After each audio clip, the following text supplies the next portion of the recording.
Thank you for joining us for this 40-minute guru session on using the Scratch drawing tool. What I'm going to do is I'm going to do a little bit of a presentation, and then I'm going to switch into the actual Scratch tool itself.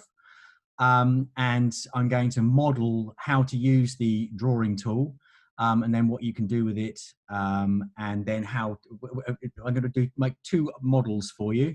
And show you how to animate a walk cycle, and then how you're just using that simple character, how you could then apply that to a couple of examples of how I've used that with children in other classrooms, and then quick look at some resources, and then we'll be done. So basically, I guess all of you have joined because coding has now become a thing. It's gone from the world of the geek to be the world of requirements now, because we have computational thinking in our curriculum. But I'm actually focusing more today on the designing and developing digital outcomes strand of the curriculum, and as you'll see why now. So the new technology curriculum came out and was actually as a requirement for us to deliver in the beginning of the year, sorry. And unfortunately, we've kind of been interrupted by this little critter.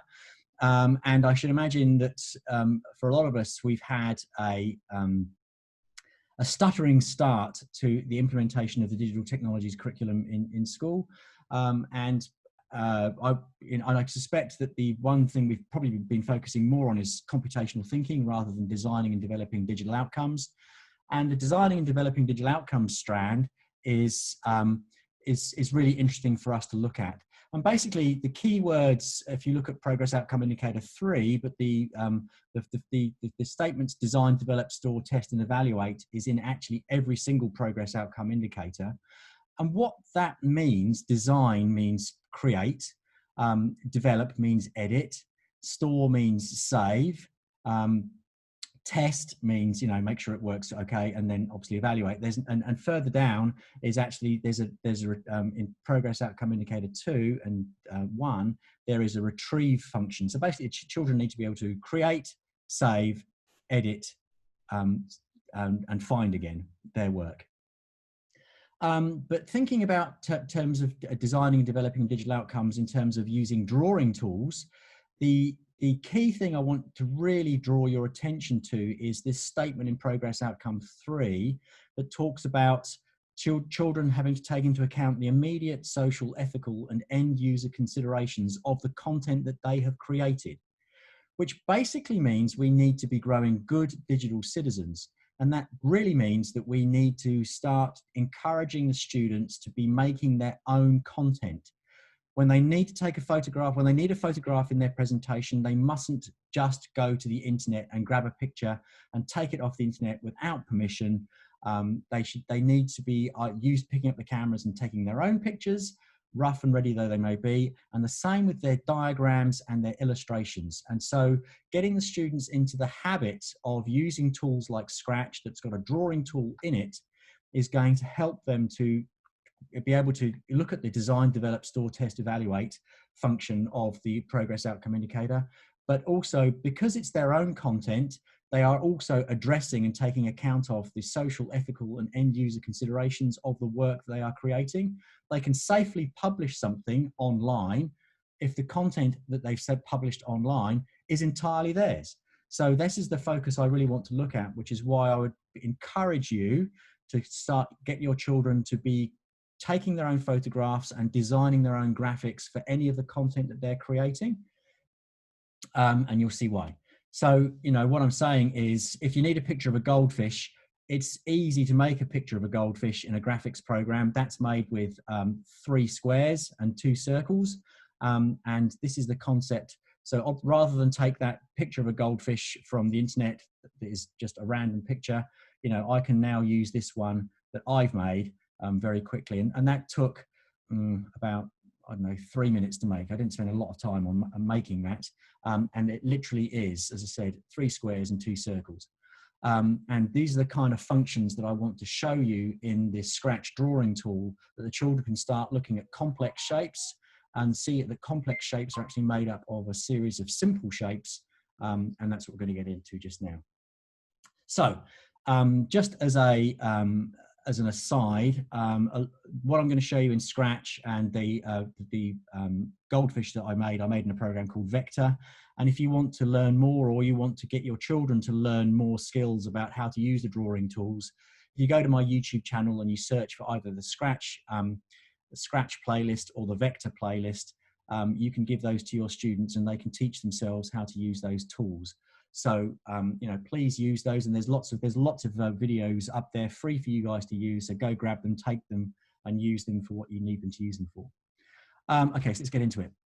So I'm going to switch presentations now to Scratch, and I'm going to click onto here, come to here, click share.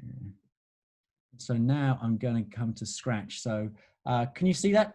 Jacqui, can you just confirm? Can you see that the Scratch interface? I'm going to assume you can. Okay, so this is the Scratch interface. This is the default Scratch character called Oscar.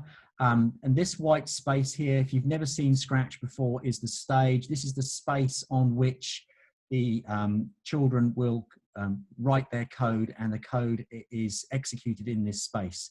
This big white space in the center here is where you assemble your code. And over here on the extreme left-hand side are all the coding blocks that you can use to make your code programs. These are blocks. The first thing I'm going to do is I'm going to delete Oscar here.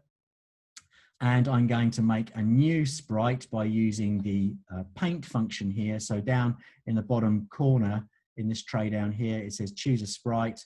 And I'm going to create one. And this costume tab comes up here. And what you can see here is a range of tools that we're going to use. And all we're going to use today is we're going to use the square tool and the select and reshape tool and the paint palette. So with that in mind, getting your students, and this is good computational thinking. So this is a good computational thinking activity anyway, an unplugged activity, is get your students to look at complex shapes and think about them as a series of simple shapes combined. And to show you what I mean, I'm just going to quickly do something here. I can very quickly make a head by drawing a circle. So here's a circle. I'm not going to change any of the colors for the moment. I can use the select tool, and a head is basically a circle that has been stretched. I can add another circle, and let's say we want to put hair on this circle. So I will change the color of this one. I know I'm doing this quickly, and I'll let's just click on here, and I can select this, and I can now change this, make this pointed, and I can drag this over to here.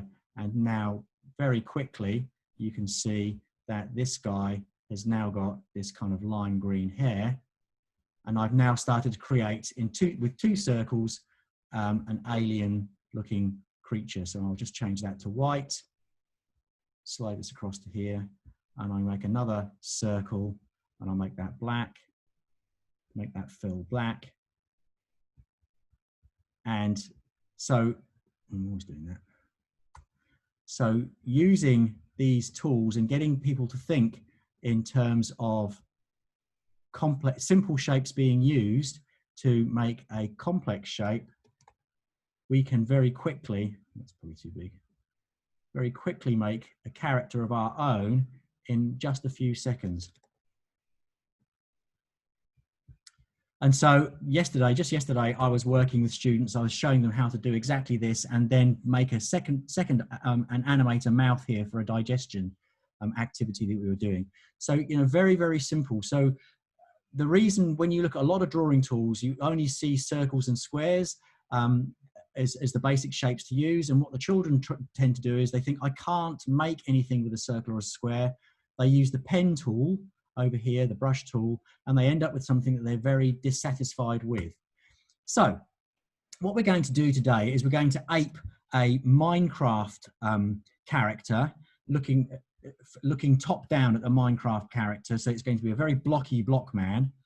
And the purpose is to then make an animation walk cycle with this block man, and then we can then create a top-down environment that we can look at, so we can actually create a series of opportunities for coding in a wider environment. And I'll explain those in a moment. So to start off with, we're just going to use a block like this.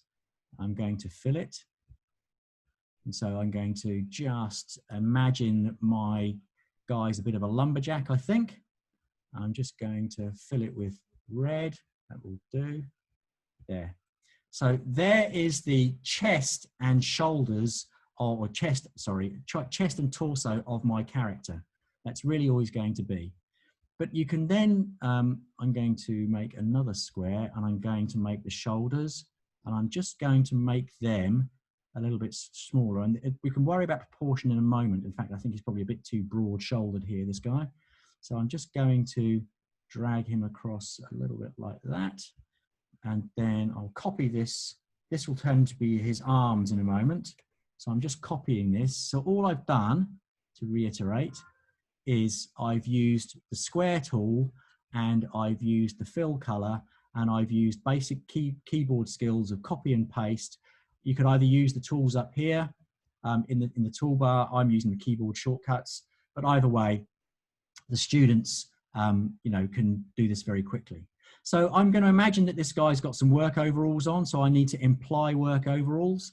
So I'm going to make another square, and I'm going to make some suspenders here for his work overalls, a bit like dungarees, I guess.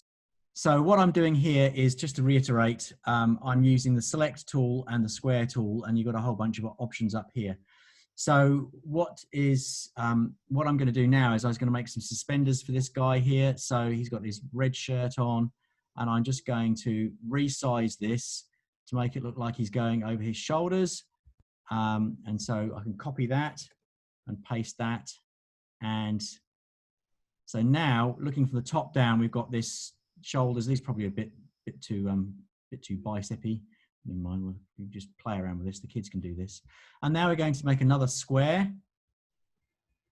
And this needs to be slightly bigger, just slightly bigger than his chest, just to give the idea.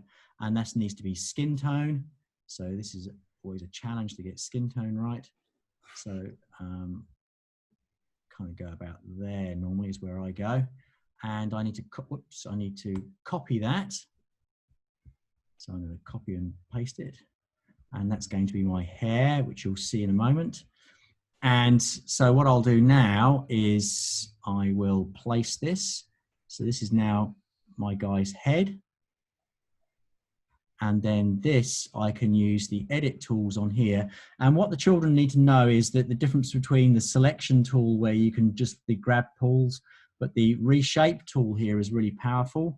And what we can do is we can now add additional nodes on our blocks here, and we can make them curved or pointed. I want to make mine pointed because this guy is a bit blocky. So I want to have a kind of a parting here, and I'm going to push in here a little bit just to imply some ears. And then when I'm happy with that, I can put it over his head like this. And I think to make the point, I'm going to make his hair darker than that. I'm going to make his hair much darker. There we go. So now, looking down on this, all of a sudden, with 4 squares or so, we've got something that begins to be believable as a character. And so what we can do now is we can just make sure he's centered. Yes. We can now use this as a base to make our walk cycle. So over here in costume 1, what we can do now is we can duplicate this, and we're now going to make our swinging arm and swinging leg walk cycle. So all I'm going to do is I'm going to copy this square here and put it in front like this. And I'm going to change this square to skin tone. So to do that, I want to get the same skin tone as this, so it looks like a t-shirt. I'm going to click on the eyedropper tool, and I can select the skin tone color. And so now I've got an arm. So if the left arm's swinging forward, the right arm's got to swing back. So I'm going to copy that and paste it like this. And now I need to make his legs. So I'm going to make a new square like this. It's probably too long. Yes, it is. I'm going to put that about here, and I'm going to copy that and shorten that and put it on top, and you'll see why in a moment. So now I want this to be the same color as his straps. So again, I'll use the same eyedropper tool and come across and select the blue. And I want to make this just black because that's his boot there. And so now I've made this, and I can group these. So I'm grouping them is a good idea. It makes it easy to handle them. And now this looks like it's sitting on his hair. So this object here, I can now switch to the back, and it moves all the way down. And I now need to copy that and paste it, and that's his leg, his left leg going backwards like this. So now I need to move that to the back, but his leg's the wrong way around, so I can just flip vertical. And now I've got this guy, one part of the walk cycle going forward. So I've done that one, and now I can simply duplicate this. And all I've got to do is snap his arms off. So I can move that one to there like that. I can move that one to there like that because they're all the same size. I can move this one to here. I can move this one to here. And we've now got a 3-stage walk cycle just by adding squares together. Now we need to duplicate this one because obviously there's a midway point and that needs to be in between. And so if we look at this now, when we code this, it looks like he's walking. And every time the kids press a keystroke, we've got what looks like a walk cycle happening. So now let's animate that. So what I'm going to do now is I'm just going to, we've got our guy here on our stage. He's pretty big, and obviously there's not much of a space to walk in if you've got a sprite that's that big. So what we can do now is we can resize him down here. Let's make him 30%. And so that's probably a better size and more realistic. And so obviously you can see if the smaller your sprite, the less detail you need to have anyway. So now I'm going to switch across onto the code tab over here. And what I'm going to do is I'm going to use this block here. And to start off with, I'm just going to use the up arrow. I want when he walks up the screen like this, I just want him to click on next costume. But what I also need to do is make sure that he's pointing in a particular direction. This is a bit counterintuitive, but I need him to be pointing direction 90. So we're going back to here, motion, and here we're going to get him to point in direction 90. Next costume. So let's just try this. I'm going to press the up arrow key. So it's cycling through the walk function, but he's not moving. So now we just need to click on here, move 10 steps. Oh, he's going the wrong way. So this is all about debugging. So moving 10 steps is not the right one. We now need to introduce the whole X and Y thing to the students. And so we need to change Y by 10, not just move 10 steps. So only go to the right. So here we go now, up arrow. And now he's definitely walking up the screen. So now what we can do is we can duplicate this block. So we've written one set of code and tested it. And now we just need to copy that block and tweak it. So we want to do the opposite now, down arrow. So we need, if we've got here pointing direction 90, the opposite of pointing direction 90 is over here. So we click on here. Let's drag this all the way around to here to minus 90. Let's just check and see. Does our guy turn around? Yes, he does. Oh, but I've made Y over here. Got that wrong. I need to make that minus 10. And so now if I do the down arrow, he's going to go down the screen for me. He's got a simple walk cycle. Now go up the screen. He's turned around. He's facing the right way. Turn around. So now we've got to do the left and the right. So if we click on here and duplicate this block again, and this time let's do the right arrow. We'll need to change Y to X. Change X by 10. And now we need to do this one, I believe. So let's see what happens when I do right. Yep, it's going to the right. And so now duplicate this one. And so if you think about the computational thinking cycle, we've broken something down into its smallest part. We've tested the smallest part, so just going up. And then we apply that new knowledge to a new situation with a down arrow, and then we test it. We try not to do it all in one go. We've got to make that -10. And we need to make this up over here to 0. And so let's see now if I go to the left. I need to make that to the left arrow. So let's come back to here, left. And so now I've got this little guy who can walk around my environment and can now do all kinds of things. He can begin to sense his environment. He can begin to talk to us. He can begin to start touching things. He can search for things. And so I've used these little characters like this for students to make quest type games and environments. And I'll show you what I mean about that in a moment. So I just want to show you one more thing. So looking at that top-down view, it's very simple to make very simple objects and characters and sprites, and getting your students to start thinking about complex shapes. Can't get much more complex than a human in terms of being constructed of a collection of simple shapes. So I'm just going to make a new costume over here. Let's come back to here, and I'm going to add a new costume. Paint one, and I'm just going to show you another one, how you can make vehicles very quickly from the top down. And again, I will just click on this and we'll make, what car should we make? Let's make a green car. And so I'm going to make a car simply by making a rectangle like this. You can tweak it. So we select it here, we can tweak it so cars aren't square like this. We can actually make them a little bit more rounded.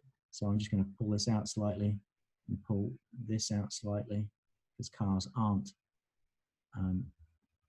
square. I mean, the students can play around with this quite quickly, a lot rather. And so we've got more of a car shape, and you'll see as we go along. And so that's the main chassis of the car. And so now what we can do is we can start making the windscreen. So again, we're just going to use a rectangle, and I'm going to change that to some kind of sky blue color. Let's make it more sky blue, and we can edit this. And all I'm going to do now is I'm going to make this a trapezium. So there's lots of good maths language in here. Let's probably make it a bit more like that. And I probably need to scale it a bit, probably. And so now I can put this onto here. Yeah, it's still too big. Starting to make my little car. And of course I need to have a rear screen as well. So I'm just going to put that on there. I'm going to copy that. I'm going to use that flip vertical function. And so now I'm beginning to get my car here. And I still think that's probably a bit big. Like that. There we go. And then I'm going to copy that, and I will rotate this 90 degrees now.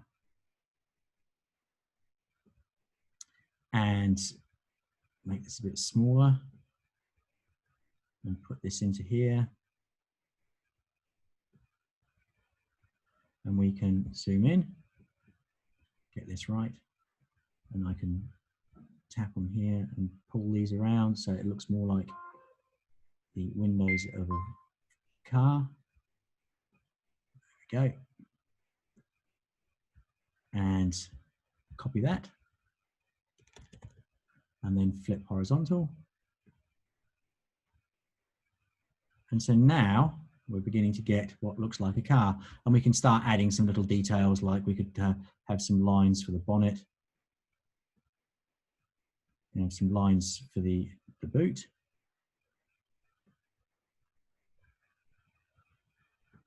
And finally, we need to add some tires.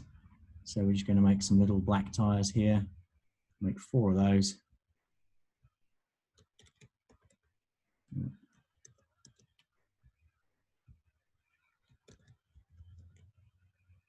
And we can put these in here like this, just line those up.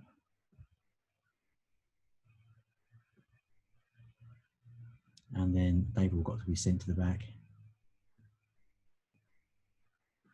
So again, all we've used is a square, and we've manipulated the square, and we've now made this very simple car.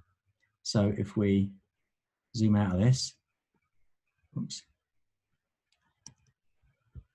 And now if I duplicate this sprite here,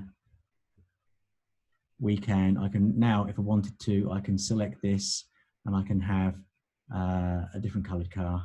And so now I've got two cars. And so you can see very quickly how you could use that. So what I want to show you now is some examples of how that's been done before. So if we look at this over here, this is a program that we've got. I've worked with some students. We're doing a whole thing around movement, and they're doing a dance. And so we made our dancers with circles rather than block man. And so the students were looking at, their task was to look at mirroring moves, and parallel moves, and moving sideways and forwards and spinning and all that kind of stuff. And so they've been making some examples of this in here. So have a look at this. So we've got going on here.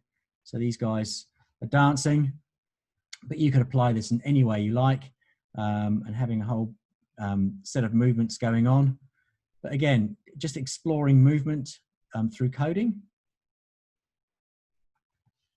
And we'll stop that, you get the idea. And then we've looked at things like this. We've got this quest for Ranginui here, Ranginui Papatūānuku, and this is a 5-level game, and the students have to go through this. Let's have a quick look at this game here. We have a quest, so I've got to navigate my way around the maze. So I've got to go and find my way around and go and do things. So if I go and I've got to go and find things. I've got to go next door to here and go into this room here and come back out again. I actually haven't been to meet the guy, but there's a whole bunch of things you can do. But this guy can now go around the rooms and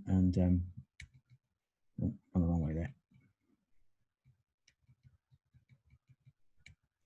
And as you can see, go around all those rooms and do that. So this is the kind of thing you can start putting together.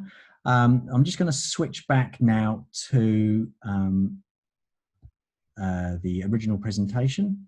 Got something going on in chat here. So I'm going to come back to screen share and back to here. Here we go. Okay, so I've shown you the dancing challenge, and so the students can work their way through that.